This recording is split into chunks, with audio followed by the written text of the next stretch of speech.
जय हिंद। मैं रंजीत कुमार और आप देख रहे हैं जरीवाल जीएस क्लासेस।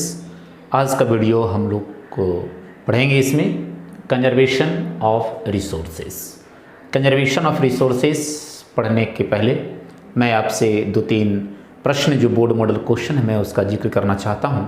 सबसे पहला क्वेश्चन आपके पास आएगा, what is conservation of resources. दूसरा आता है, why do we need the conservation of resources. Next आता है, how can we conserve the natural resources. तो चलते हैं, देखते हैं कंजर्वेशन है क्या। तो conservation of resources means judicious and planned use of natural resources so that we can get the greatest possible benefits from these resources over the longest possible period of time. यानी conservation of resources एक ऐसा प्रक्रिया है, एक ऐसा system है, एक ऐसा कह सकते हैं मैनेजमेंट है, एक ऐसा प्लान है जिसके माध्यम से हम रिसोर्सेज को बचा सकते हैं, क्षति होने से बचा सकते हैं, भविष्य के लिए बचा सकते हैं और उस रिसोर्सेज से हम एक ज़्यादा से ज़्यादा बेनिफिट प्राप्त कर सकते हैं और एक लंबा समय तक हम उस रिसोर्सेज को प्रयोग कर सकते हैं यदि हम उसे कंजर्व करके संरक्षित करके रिसोर्सेज को चलते हैं तो। शायद समझ में आ गई होगी बात। It means conservation of resources to proper use the judicious use of the resources. Okay, एक सही ढंग से प्रॉपर यूज, एक न्याय संगत यूज, बचा करके यूज करना ही हमारा एक तरीका, सिस्टम, एक प्रक्रिया है, वो हमारा कंजर्वेशन ऑफ रिसोर्सेज कहलाता है। इसी कंजर्वेशन ऑफ रिसोर्सेज को देखते हुए हमारे देश के राष्ट्रपिता महात्मा गांधी, उन्होंने एक सेंटेंस बोला, there is enough for everybody's need and not for anybody's grid.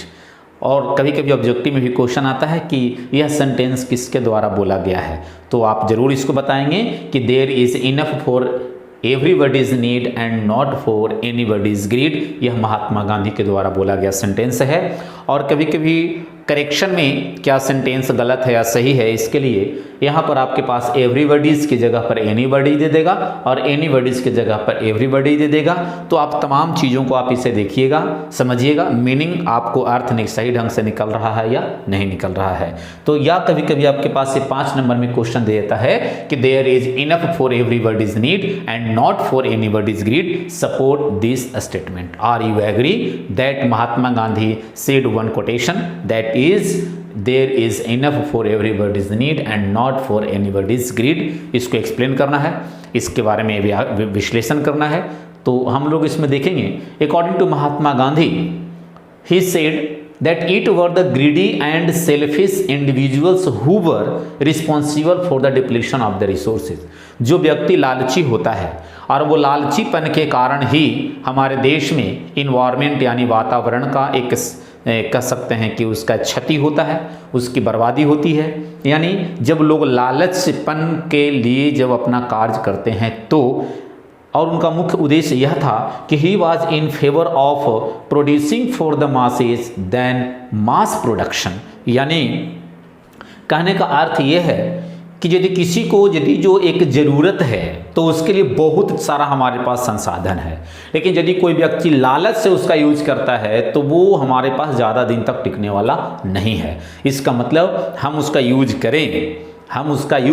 करें, जो मास सब लोग इसको यूज करें, यह नहीं कि एक ही व्यक्ति ज़्यादा यूज कर ले। ये तमाम चीज़ों को शायद आपको समझ में आ गया होगा। आप यूज कीजिए, सभी लोग यूज कीजिए, यह नहीं कि एक ही लोग सब रिसोर्सेज को यूज करेगा। इस बात को आपको यहाँ पर व्याख्या किया गया है। तो कंजर्वेशन ऑफ रिसोर्सेज और महात्मा गांधी के द्वारा बोला गया सेंटेंस का एक्सप्लेनेशन शायद आप समझ गए होंगे। इसके पहले का वीडियो का लिंक आपको डिस्क्रिप्शन में मिला हुआ है, आप इसे देख कर सकते हैं, समझ सकते हैं। और इसके बाद हम लोग land degradation, land resources, soil as a resources, types of soil in India, ये तमाम ये टॉपिक का डिस्कशन करने वाले हैं। एक वीडियो में आपको फुल ज्योग्राफी का फर्स्ट चैप्टर मिलेगा। इसके पहले भी मेरा एक फर्स्ट लेसन इकोनॉमिक्स का डेवलपमेंट चैप्टर का फुल वीडियो, छोटा छोटा वीडियो डाला हुआ है, आप उसे देख सकते हैं। जय हिंद, जय भारत।